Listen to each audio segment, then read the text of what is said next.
So good morning.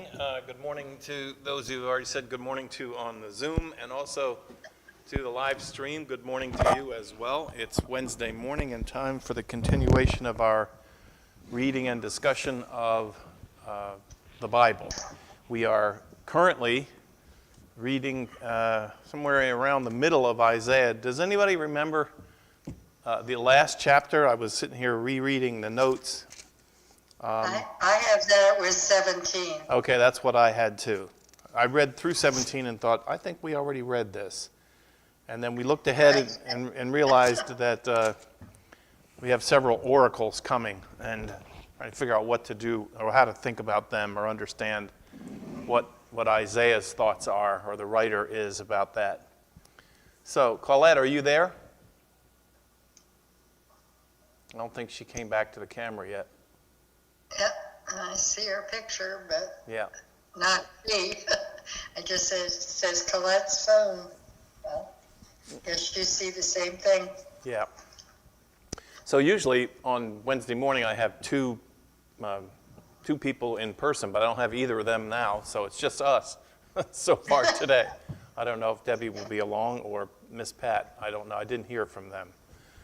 I haven't heard from them either, but so I assume they would be there. Yeah, I think they'll probably be along.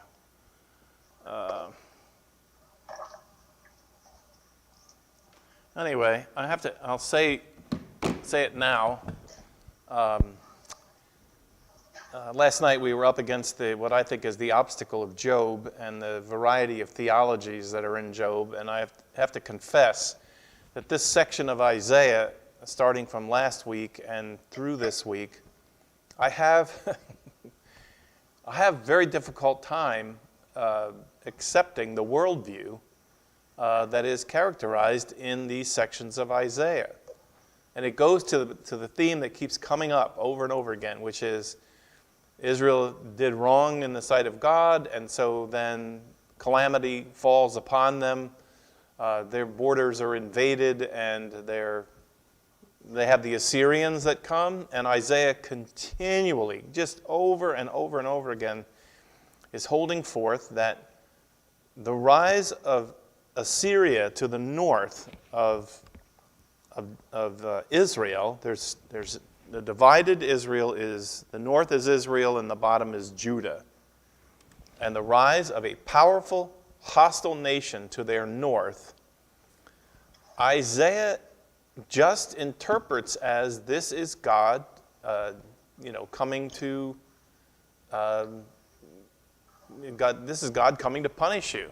Here comes my class, my students. That's okay. Oh yeah, there's a lot there. That's so cute. So we have Barbara and Colette is on, but we haven't heard from her yet. Her camera's on. I think she went off to do the laundry or something. Hi, good morning. Good morning. Say good morning to the live audience as well. Yeah, the middle camera is the one that's... I didn't even see, were you in here? I was in here already. No idea. Yeah, I was in. Nobody. No, I've been in here reading, so trying That's to lovely. prepare for the... Good morning, Barbara. Good morning. Good to see you. Oh, good to be here. Oh, sorry. Get that out of the way. So one thing I'm going to tell you is I'm going to have to end the class at 11 o'clock today. And the reason for that, I think it's a good reason, and that is I've been pushing the area clergy to get together more often. And so we are now starting to meet every other week.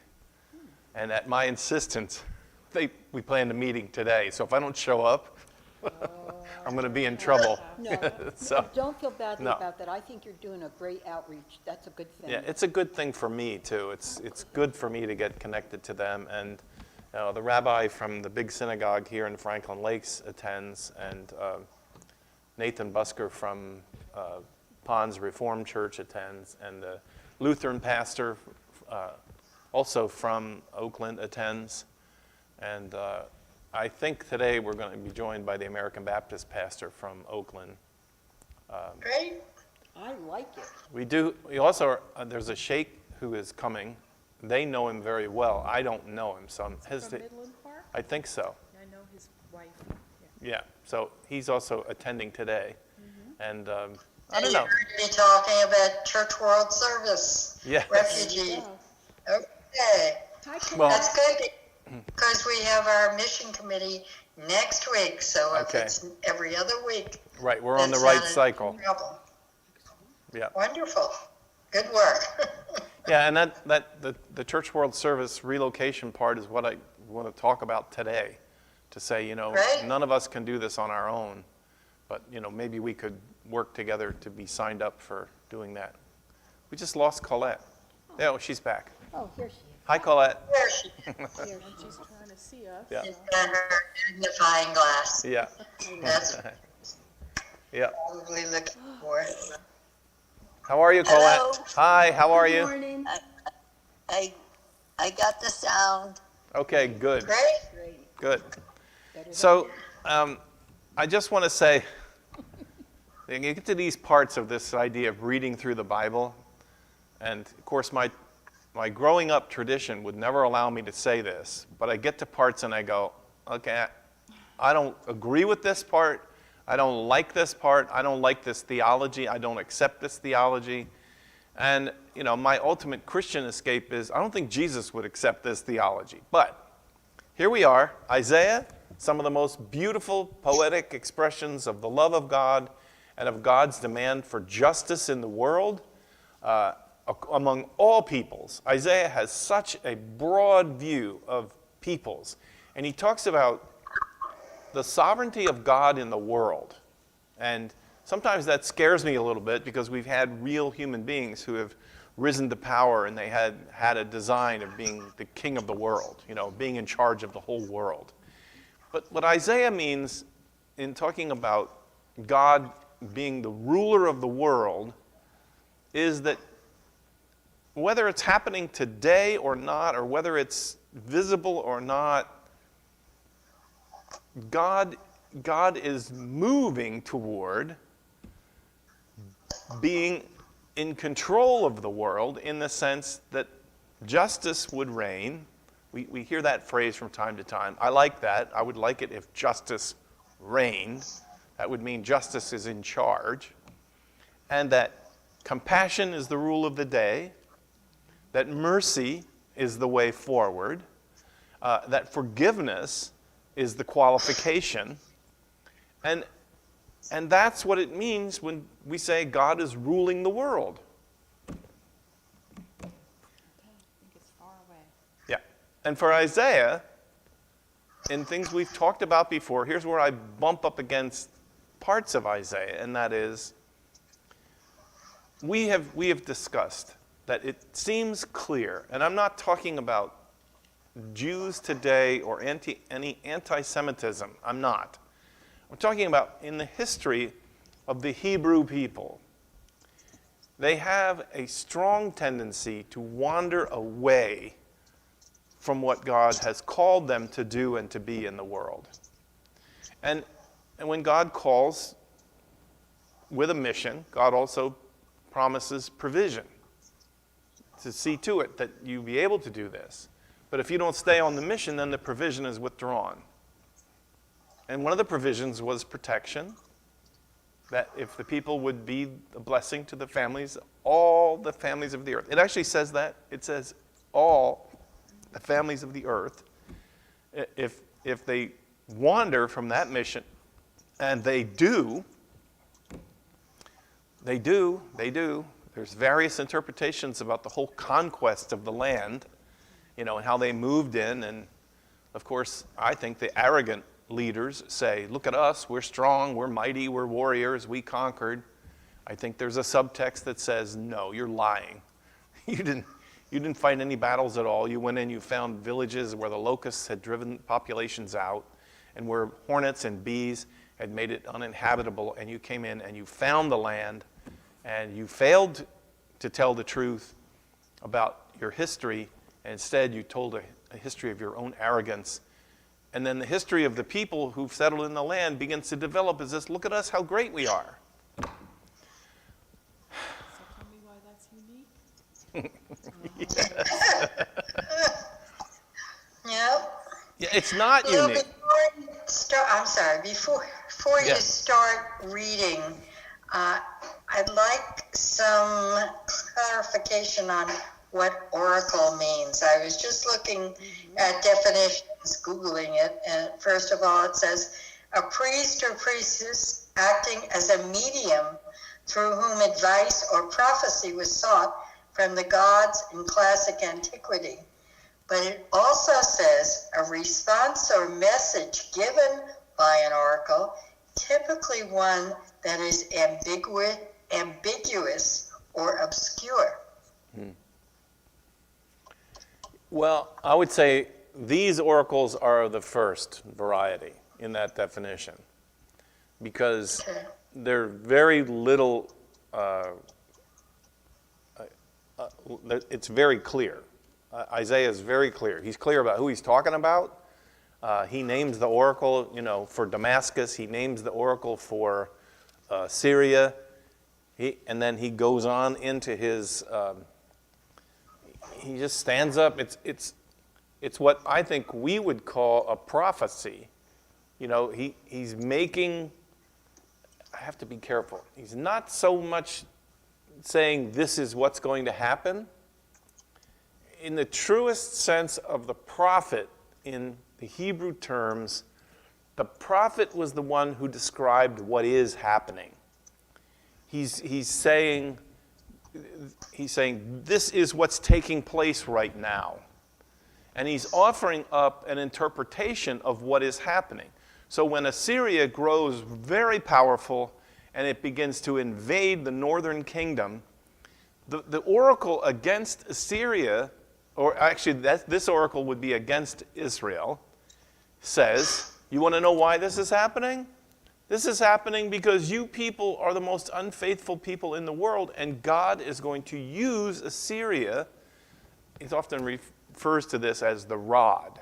God is going to use Assyria as the rod of discipline against you for your neglect. That's an oracle. It's an oracle when the invasions begin. And the prophet stands up and says, do you understand what is happening right now? The Assyrians have power against us right now because of this and this and this and this. You've been unfaithful. You have begun to follow other gods, and you've lost. And so the oracle becomes an interpretation of what's happening right now, rather than a prediction of the future. More like an observation. Yeah, it's an observation. Right. Not being a soothsayer. I'm sorry. Debbie said she thought it was a database management company.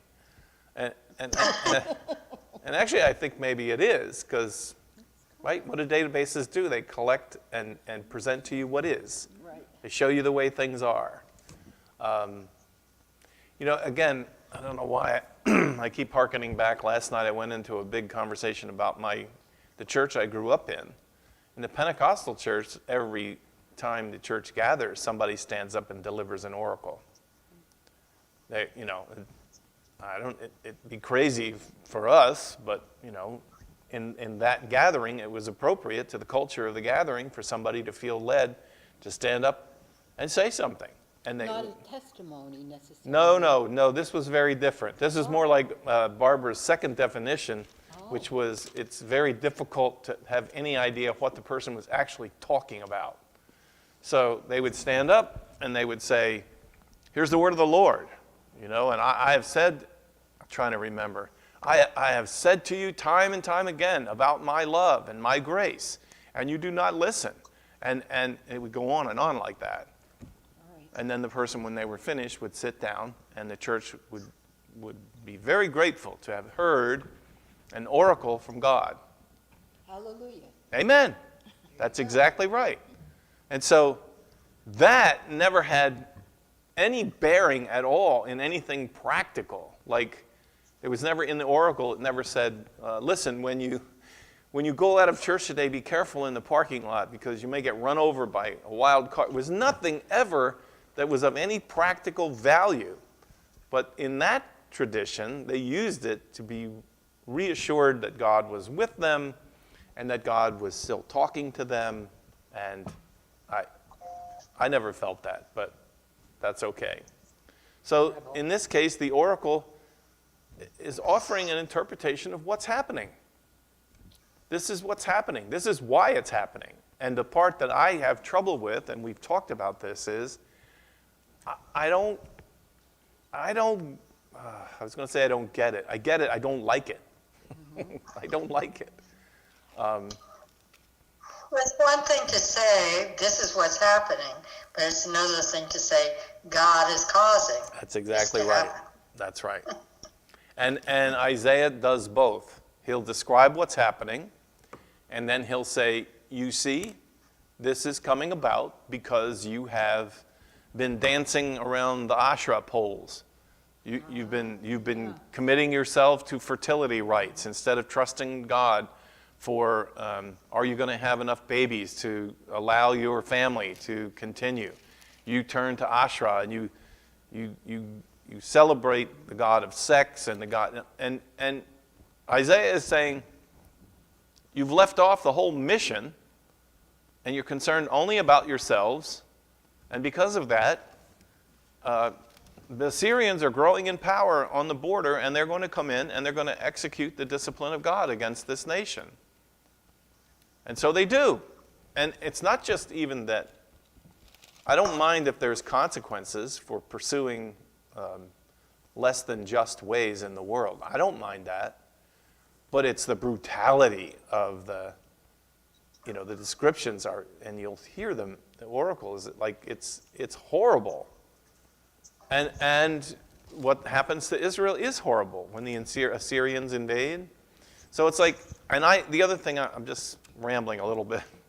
The other thing I can't quite put together is a timeline for all this. Because on the one hand, Isaiah's talking about Assyria, and that did happen. There was an Assyrian invasion and occupation and diaspora created. And then the next minute, they're talking about Babylon. And then the next minute, they're talking about Persia. It's like hundreds of years. Hundreds of years. And it's like, how can you be talking about Assyria at the same time you're talking about Persia and Cyrus? Because the Assyrian invasion happened hundreds of years before Cyrus was even born. But in this text, chapter after chapter, I feel like, okay, how do I locate this in some sort of a story that has a beginning and moves through? I can't do it. Is it because it's written by different writers? There's nothing linear. I mean, Not in this part. I don't see anything linear here at all. And I don't know if that means different writers, or I know that scholars have found traces of what they think are at least three distinct chapters or divisions that could be a separate book. So they refer to them as Isaiah 1 and Isaiah 2 and Isaiah 3. But I feel like even within this part, which is Isaiah 2, which is where we are now, there's no chronology. The Quran is written that way too. It was recited actually way before it was ever written down. But there's no chronological arrangement there. It will say, when it's making a point, it will say, remember when we said to Moses, this or that. Or remember when Jesus did this or that. So it's making points, but it's not saying it like, it's not acknowledging that this one came before that one. And this sounds a lot like that. Yeah, it sounds like It's that's whatever point right. they're trying to make, they'll take that piece and put it in there. Right. And it's remembering that there's a kind of a poetry to the prophetic part of Isaiah. It's like, that's why he says, oh, this is an oracle about, Ashran. This is an oracle about Cush. Well, that might be an oracle written now about Cush long ago, but you don't know. So anyway. It gets confusing, and I Yeah. think modern readers like to have a story that has, a chronological beginning and then a middle and then an end, and what's the denouement, Yeah. But this is not set up this way. It never was meant to be. It's but it's making points. Yeah, that's right. You're right. That's the part I like about what you said. It's making points. You can learn from it. There's lessons to be learned here, but the chronology is not there. The support is not there. And it is helpful to know something of the actual history so that you know what is being referred to.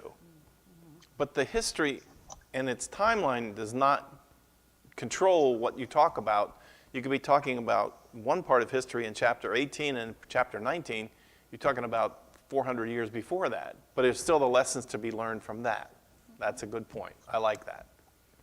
So why don't we pick a section and read it and see if we can identify what's the lesson?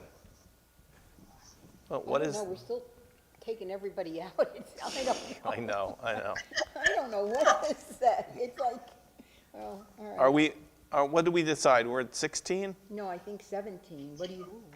You moved way past. 18. There you go. Barbara. 18. Because remember Yeah. last week we just kept reading and reading. Yes, that's right. It was a really long one. And then, Yeah, it okay, was. so we're at 18, All right. and this one doesn't start out as an oracle, so maybe we'll have something we can listen to. Okay, who would like to read? Okay, I'll read. Okay, good. It's nice and short. I'll All right. take a turn. Okay. God's message to Cush. How terrible it will be for the land beyond the rivers of Cush. It is filled with the sound of wings. The land sends people across the sea. They go on the water in boats made of reeds. Quick messengers, go to the people who are tall and smooth-skinned. They are feared everywhere. They are a powerful nation with strange speech. They defeat the other nations. Their land is divided by rivers. All you people of the world, look. Everyone who lives in the world, look. You will see a banner raised on a mountain. You will hear a trumpet sound. The Lord said to me, I will quietly watch from where I live. I will be like the heat in the sunshine. I will be like the dew in the heat of harvest time.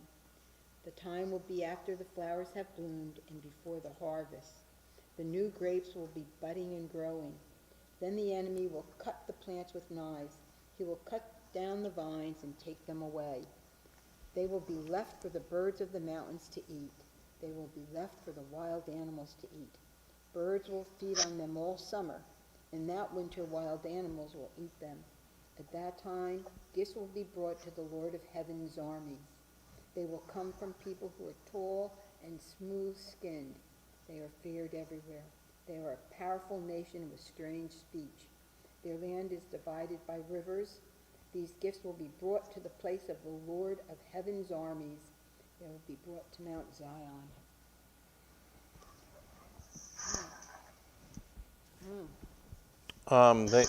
Your translation, my translation names them as the rivers beyond Ethiopia.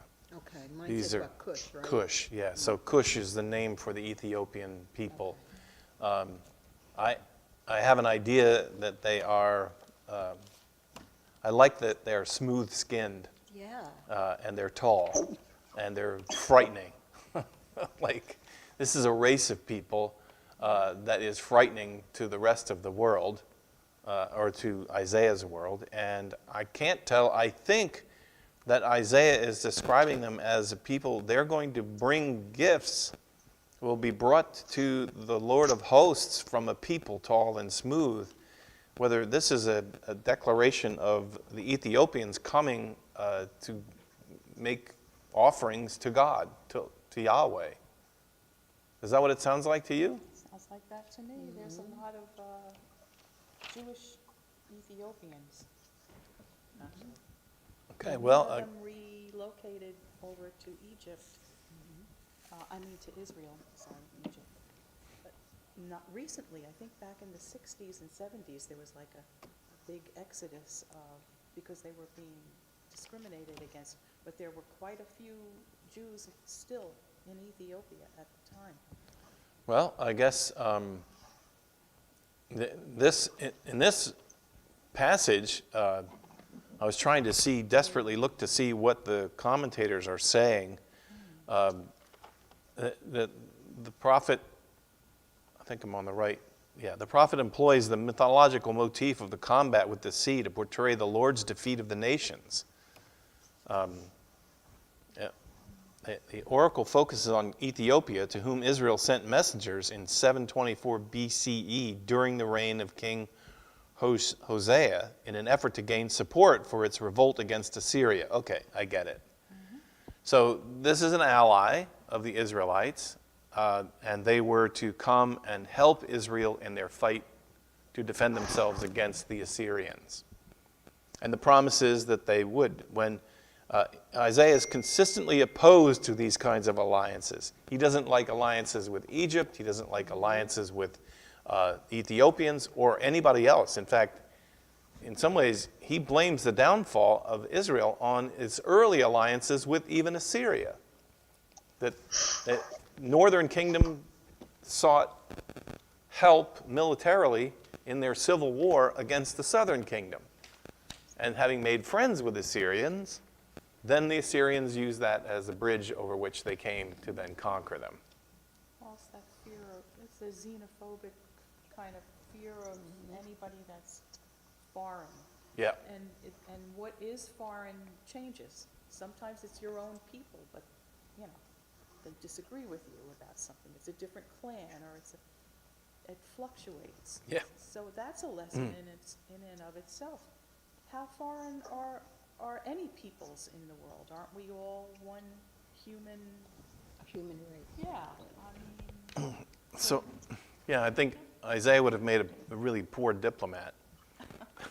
You know, he doesn't seem to be interested in any diplomacy of any kind. Like, he just has this thing that we're okay by ourselves. If we have God on our side, then we're going to be fine.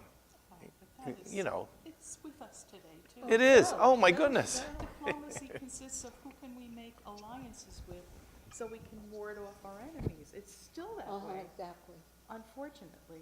You know, I mean, there are people who look beyond that and say we can strengthen everyone in the world if we all get along, ushering in God's kingdom. Right. But those people, unfortunately, are not the ones that usually end up in power. And we end up with this, if I want to make an alliance with you or befriend you, there's got to be something in it for me. And that's what's happening here, and that's what's happening now, and makes big problems. And sometimes alliances, I mean, I'm thinking about what little I know or understand about how NATO is working these days, but how the alliances provide security and comfort for those who end up in the shelter of the wings of that alliance, but how it also raises the hackles of those who aren't. And so it becomes the first reverberations of what might be worrisome to some nations about war. You guys are all joining together. You know, you used to be enemies. I think about how crazy life is. You know, that even now, one of the United States, one of the strongest allies we have in the world is Japan. And I think it's bizarre to me that at one point, if there was a nation that was hated or a people that was hated down to the very person, it was the Japanese. Yeah, well, that's And like, kind of par for the course, though. Look at all I mean, our history is Western history, so we know all about all the European wars. One time the Germans and the French are together against the English, then the English and the French are then they're all against the Irish, then they're you know,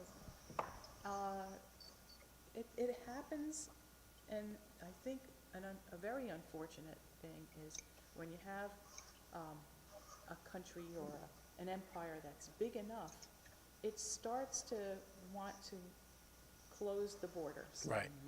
So we're big enough, we're okay on our own, we don't want to let anybody else in, we don't need alliances, you may need something from us, we don't need anything from you, so we're going to close our border, we're going to build a wall, we're going to frown on anybody, we don't want people coming in from different areas of the world because that means trouble, and then it turns around. It's like this ebb and flow. It is. Oh, It changes. Like even the idea of free trade. You know, wouldn't it be great if you could just buy or sell products from anywhere in the world? But then, it's complex because, there's various rules about valuation of money, and people start to feel like they're being taken advantage of. One country says the other one is exploiting it, and so then everything begins to close down. As much as we can think in a global way, there are just as many people today that are fearful of a global economy and fearful of what will happen. Sometimes they're fearful, the rich are fearful that they might be taken advantage of. More often than not, people who lose from the global economy are the poor. And so then people become opposed to global economy, and that's when the shutdown begins, and begin to say, no, these people cannot be our friends. We do not need their help. Let's not get their help because they're going to want something in return. And we're really good as human beings finding things that separate us. Yes. Sometimes it's what you look like. Sometimes it's what area of the world you come from. Sometimes it's what you produce. Yeah. Sometimes, we find something to be angry with those other, and does that ever change? I guess not. Because it's right here. Yeah. And this is a long time ago. Yeah, in the history of humans. And yet, as Isaiah is describing these Cushites, the Ethiopians, I was expecting him to say they're very dark-skinned. Me too. But he doesn't say that. He says, but he does describe physical characteristics. Tall and smooth. Yeah, tall and smooth. But he just didn't mention that they were black. But maybe that wasn't as distinct then, because maybe Isaiah himself may have been, In the Middle East anyway. right, he may have been very dark-skinned himself. Who Could knows? have picked something else. But they were tall. That's always, is always tall good. is very intimidating. Tall is always You know. good in the Bible. I know, tall. Because you remember when the Hebrews were ready to cross into the promised land, and they sent the scouts ahead, and they came back and they said, there's giants. There's giants. We can't fight them. They're tall. These people are very tall. And yeah, that's who you fear. You fear the tall people. No. And yet, here at that time, gifts will be brought to the Lord of hosts from a people tall and smooth. And the commentator is saying this is a warning to the people not to accept the friendship of the Ethiopians. They will come, they'll be bearing gifts, and they'll be promising to be followers of Yahweh, but he's warning and saying, you should be very cautious about this alliance with these people that are supposed to come and help you against the Assyrians. I wonder how that worked out. Well, I don't remember if it ever said in here or not. I don't know. There is an oracle specifically, it's coming up, I think, to Cush, and describes a little bit more of what is to take place. I don't know. Let's read the next one. This one is similar in terms of what we've been talking about, because this is an oracle concerning Egypt. And in the biblical story, from beginning to end, Egypt is at one time their best friend, and at another time, Egypt as a nation is their worst vile enemy. That happens. And then what happens in just the particulars of individual human lives is we start to go, oh, well, that nation was an enemy, so then the individuals from that nation are also our enemy. That's you should never think positively about anybody from Iran at this point, because it's a nation that's like, Them Persians again. yeah, I know, that's right, so it's Persians. I was just wondering, Pastor Lou, were you thinking, then, like you were saying, then the oracle about Cush, it says Assyria will defeat Egypt and Cush in 20. Is that what you were? No, there is something one else. that just specifically says the Ethiopia? oracle concerning Cush. Cush, all right. But it may be, because I was flipping ahead to see how many oracles there It's a were. whole lot. I know. Maybe that Yeah. oracle kind of expired. Yeah, maybe. Yeah. I don't know how far ahead it is. But anyway, let's read 19, the oracle concerning Egypt. Want me to take it? It says God's message to Egypt, the message about Egypt. Look, the Lord is coming on a fast cloud. He will enter Egypt, and the idols of Egypt will tremble before him. Egypt's courage will melt away. The Lord says, I will cause the Egyptians to fight against themselves. Men will fight with their brothers. Neighbors will fight neighbors. Cities will fight cities.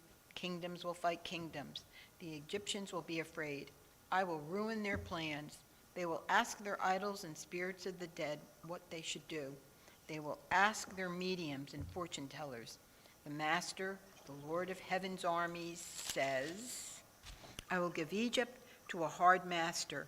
A powerful king will rule over them. The sea will become dry. The water will disappear from the Nile River. The canals will stink. The streams of Egypt will decrease and dry up. All the water plants will rot. All the plants along the banks of the Nile will die. Even the planted fields by the Nile will dry up, blow away, and disappear. The fishermen, all those who catch fish from the Nile, will groan and cry.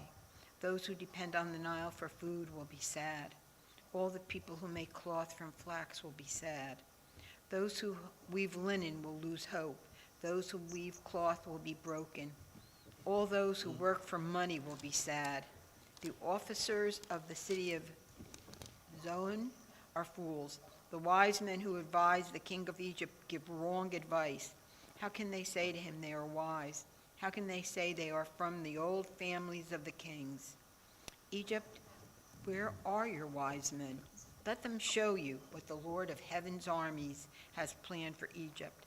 The officers of Zoan have been fooled. The leaders of Memphis have believed false things. So the leaders of Egypt lead her the wrong way. The Lord has made the leaders confused. They wander and lead Egypt in the wrong ways. They're like drunk people stumbling in their own vomit. There is nothing Egypt, yeah, great. There is nothing Egypt can do. No one in Egypt can help. Okay. Okay. And, well, there's still more. Yeah, I know there's more. Want to stop? So, yeah, no, go ahead. All Let's see right. what else he has to say Yeah, about well, I the don't think it Egyptians. sounds so good from what I can see here. And that day, the people of Egypt will be like frightened women. They will be afraid of the Lord of heaven's armies. He will raise his hand to strike them down. The land of Judah will bring fear to the people in Egypt. Anyone in Egypt who hears the name Judah will be afraid. This will happen because the Lord of heaven's armies has planned terrible things for Egypt. At that time, 5 cities in Egypt will speak Hebrew, the language of Canaan. They will promise to be loyal to the Lord of heaven's armies. One of those cities will be named the City of Destruction. At that time, there will be an altar for the Lord in the middle of Egypt. At the border of Egypt, there will be a monument to the Lord. This will be a sign. It will show that the Lord of heaven's armies is powerful.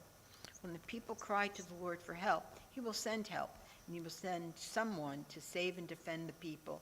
He will rescue them from those who hurt them. So the Lord will show himself to the Egyptians.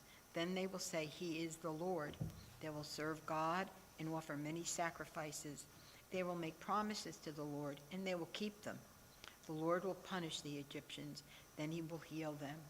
They will come back to the Lord. He will listen to their prayers and heal them. At that time there will be a highway from Egypt to Assyria. Then people from Assyria will go to Egypt, and the Egyptians will go to Assyria. The Egyptians and Assyrians will worship God together. At that time, Israel, Assyria, and Egypt will join together. This will be a blessing for the earth.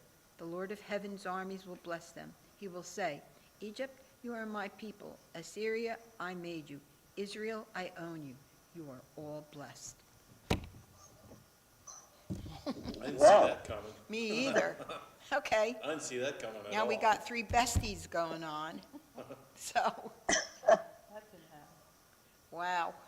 No, it didn't happen. And No. the footnote says that I think the stirring of the idea of that possibility came from the fact that Assyria was threatening from the north, and the Egyptians started to help stir up foment against the Assyrians. So the Egyptians were, they're in there disturbing and stirring up revolutionary ideas among the Hebrews to hopefully to stir up revolt before Assyria invaded. And so Isaiah is imagining an alliance between Israel and Egypt. I'm not sure how he feels about it, but then he sees it growing to the point where the Egyptians are so impressed with the Israelites that they begin to worship God, the God of Israel, because they're destitute. Things are going very bad. God's poured confusion into their lives. I think I've had a few days like that. This is a nice vision, and it would be Yeah. wonderful if that were the thing that came to fruition, but it certainly didn't. No, it did not. The Assyrians attacked the Egyptians. Right. Yes. The Egyptians never really lost their empire. It shrunk, but they always, until the Greeks conquered Egypt, Right. way, like Right. the time of Jesus. Right, just before the Romans, Yeah. but in between there, the Persians also. And the Persian Empire Persian counted Empire. Egypt as part of their expanse of their empire. But they still had their own royalty Right. until the Greeks, because Cleopatra was actually Greek. Right, But anyway, but, I digress. But it got that alliance of the three, and I think, unfortunately, Judah was never a big player in this. They were in the middle, and so you had to go through there, yes, and they were exposed to lots of trade and wealth from that trade, but they were never an empire. They were No. always a part of somebody else's empire, whether it was the Egyptians, the Assyrians, the Persians, the Babylonians. They endured, but, yeah, and they were always paying for protection. yeah. They were finding, big bullies in the neighborhoods that was helping to protect them. And they would pay tributes. If the army's gonna come marching through, Which side do we want? Syria's gonna fight with Egypt, let's pay them a tribute so that Syria doesn't attack us on the way through. So we'll help them, we'll feed their armies. And that is true about Judah, that northern section. And then, of course, the bigger story from the biblical story is, they were still involved in a civil war. So they would invite patrons to come and help them in their war against their own sisters and brothers in the south. But Yeah. as you said, the timeline is all over the place here. You don't really know chronologically what's happening, but the vision is wonderful. Yeah. And I think that's the point of Isaiah. It's the visionary, the usher in peace and harmony, and don't look for conquering armies. And it changes too, it goes back and forth, but this particular vision that's what makes Isaiah, I think, Yeah. quoted much by people who are looking for peace and harmony and justice, Yeah, I agree. I mean, like the last couple of verses, it's like happily ever after talk, right? I mean, it's, It could be that way. as I started reading, I'm saying like, well, okay, what just happened here? And unfortunately, it could have happened. Sure. It would have been a good idea, I think, but Sure. I'm not the leader of an empire. Well, and the commentator is saying that, the vision of Isaiah, both in ways we might agree with or not agree with, is the idea that God will execute God's reign over the world.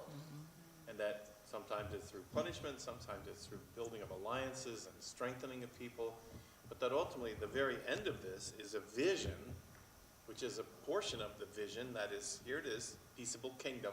Everybody's getting along, and by the way, they're all giving credit to God. Wouldn't that be great? Yeah, I mean, Wow.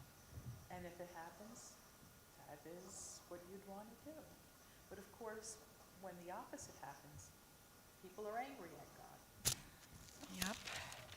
There was Pharaoh who was a monotheist, and he was on the throne briefly, and then when he died, they took axes to all his faces on the, and just got rid of all traces they thought we have found they thought they got rid of this dude because, hey, you took away all our gods and you put one Put god one God in his place. and then look what happened. We're not any better off, so let's not pay attention to you. Because you're not profitable for the people who make all the idols and Right. all the palaces that each god has, and, yeah. Yeah, more gods means more That's right. product, More chances, Yes, I know. right? Well, And- that's true. I mean, we still have that. We Right. all worship God, yeah? Yeah, But we all have to have a different denomination. yeah, to do it. So we do Yes. have. Well, and I mean, maybe this is a cynicism, but we also have found how religion produces products that can be sold and becomes part of commerce. I mean, you know, making of crosses and selling them, and all the religious symbolism that goes with every one of our religions. I mean, it's big business. And even the Right. religions I don't know anything about, Yeah. I'm sure they Yeah. have their own merchandise, and buy the T-shirt, get the hat. you know. Sure. Yeah, Right. wow. I want to read this comment from the scholar here about the oracle concerning the course of the future punishment and restoration for Egypt may include some later expansions of the text that presuppose Assyria's conquest of Egypt in 671 BCE and the rise of the 26th Sate Egyptian dynasty that began as an Assyrian vassal. So it was already conquered by Assyria, but ultimately served as an autonomous Assyrian ally. So They never some of really this, gave up their right. Egyptianness. So some of this did kind of happen, but as an ally, Assyrian power declined. The 5 on that day statements, 5 cities that will, posits that Egypt will ultimately recognize the Lord together with Israel and the Assyrians. Such a sentiment correlates with the images of the nation's recognition of the Lord, which is throughout Isaiah. 5 cities in which Judeans were settled are mentioned again in Jeremiah. So in some ways, there was some of this happening. Judeans were living in Assyria and in Egypt. There was an exchange of the peoples, and evidently there was this working together.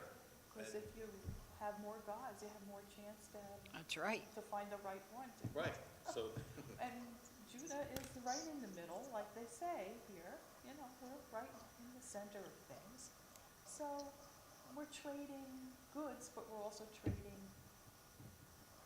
idols. We're Yeah. also trading your ideas about who's God and I think too, the Judeans were easier to assimilate because they didn't have that annoying city of Jerusalem. Because for the Israelites, for the southern kingdom, there was this absolute proclamation that Jerusalem was the city, it was the pinpoint city of the God of Abraham, Isaac, and Jacob, and nowhere else was acceptable. The Judeans you couldn't be friends with them without dealing with this identity of Jerusalem.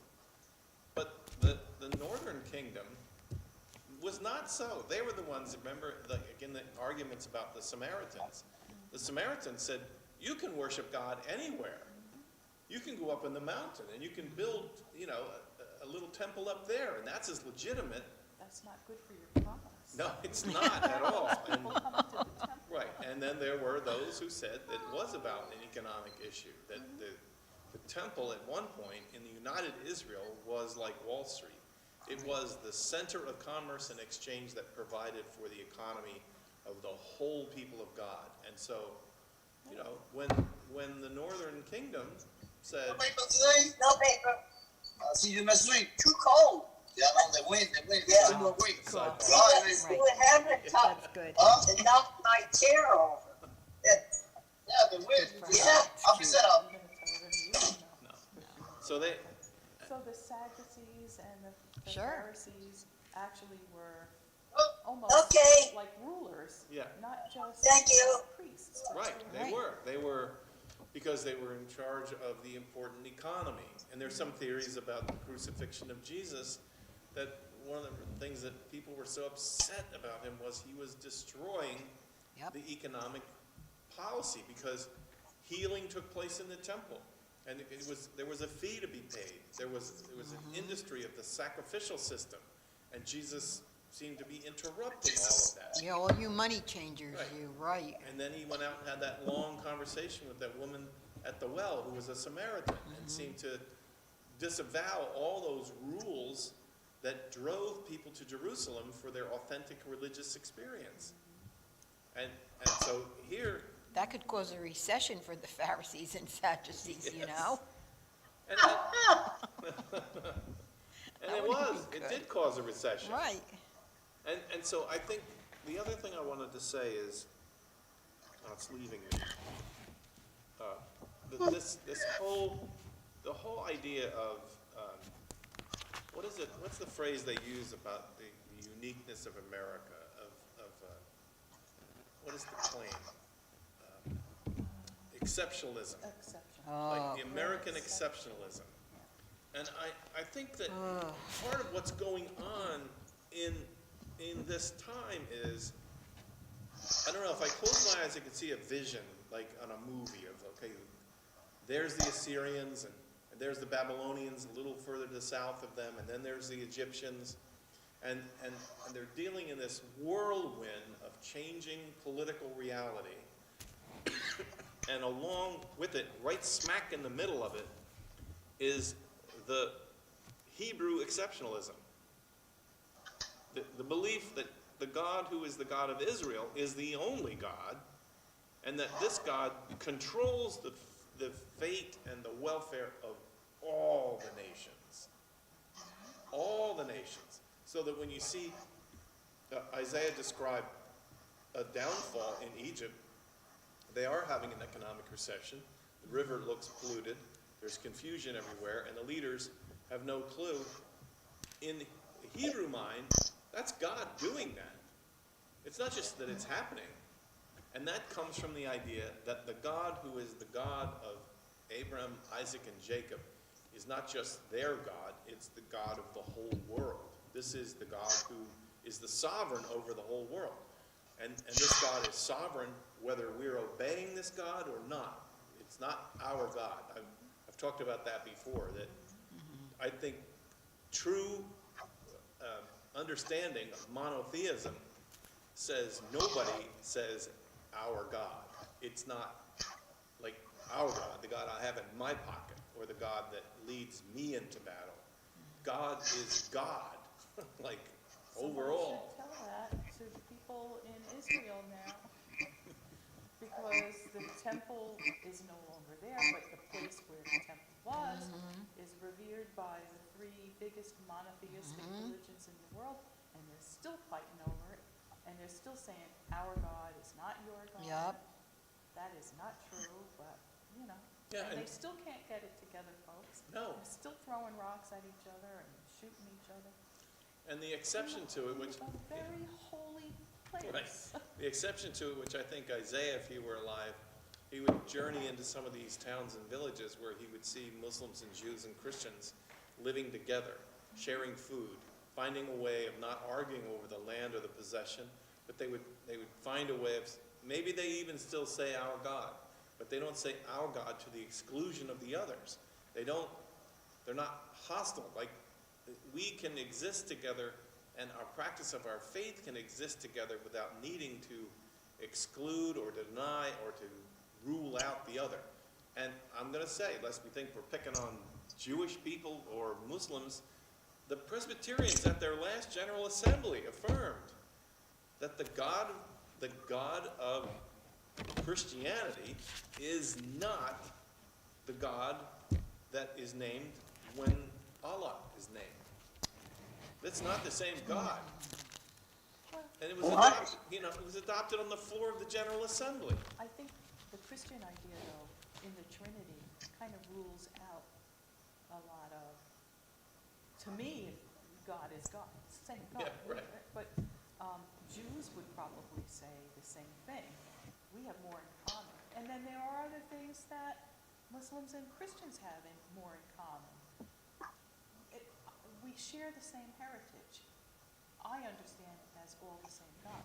But if you're going to think of Jesus as God, then you might be crossing over. Well, yeah, that is where, And I that's, think that's why a That's lot the of rub, Christians right. say, my God includes the person Jesus, and your God doesn't. We include Jesus, but not as God, as a prophet. right. And the Jews kind of ignored Jesus altogether.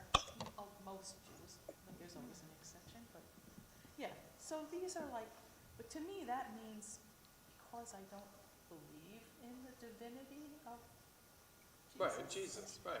That means very little to me.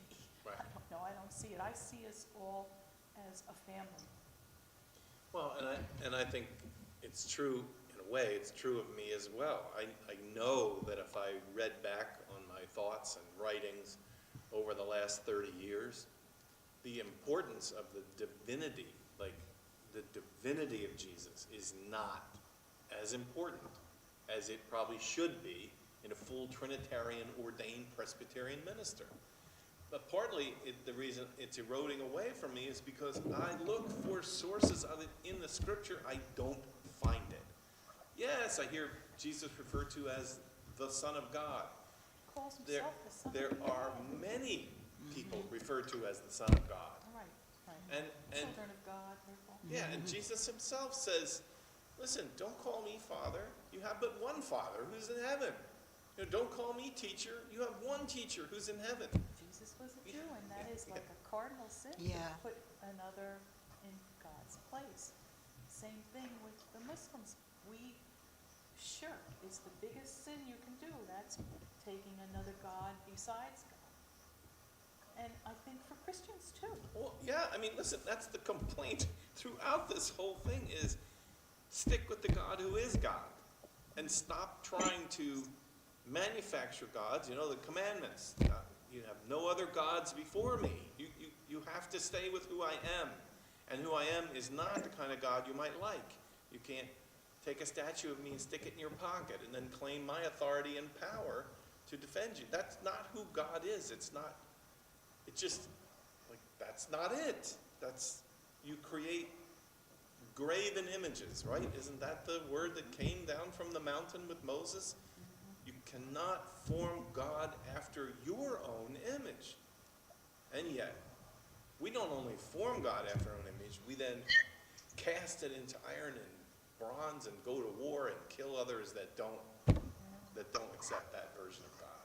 And how many of us take other things as God in our lives, like the pursuit of wealth, fame, all these things that preoccupy us and keep us away from God.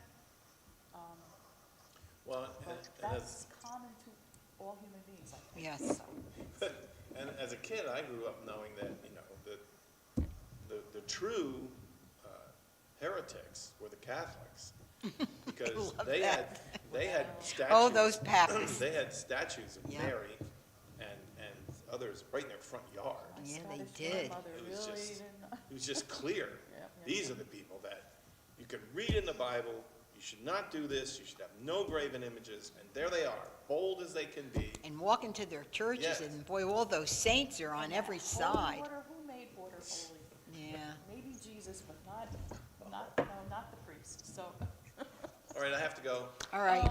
Go and having talked about our interfaith and hope to Yeah. you know, put some of that Yeah. on the road. It's a wonderful thing. Try to establish a deeper understanding for all of us. if Okay, it's thanks, the Pastor imam Lou. from the Al Thank Zahra, you. Yep, thank you very much. So long, Barbara and All right, Colette. bye, Colette. Bye. Bye, Colette. it's shaky. Bye. Bye. I'll let you know. Because I do know his wife, and I haven't seen her in years, and they wouldn't know me as Deborah. They would know me as Hawa. Oh, yes, Hawa. It's Yeah. It's and Is it it's Deborah? Hebrew. Hava. Oh, Hawa. Oh, how Eva. They It's- gave you a different name? Yeah. Did they Hava, change I your name? did, Oh, you did. Because when I first took Shahada 33 years ago, I was told in the mosque that I made my Shahada in, now you should pick an Islamic name. It's not necessary, but they told me that at the time, and it was a Turkish mosque, and they do things sometimes a little differently. Well, there's traditions, right? Yeah, yeah. Sure. So I Yeah. did, And so and it it's- means Eve, Oh, okay. Hawa, Hawa. or Hawa in Arabic, Hawa. Oh, okay, yeah, right. Now, one of the girls that I used to go to Weight Watchers with, her name was Havala. She was It's, very very, like, That sounds like a Turkish name. no, it could be, sounds like but a dessert. but it was Yeah. actually Yes, it does. it was C-H-A, Debbie. Oh, okay. C-H-A-V-A-L-A-H, Havala. Yeah, because the CH is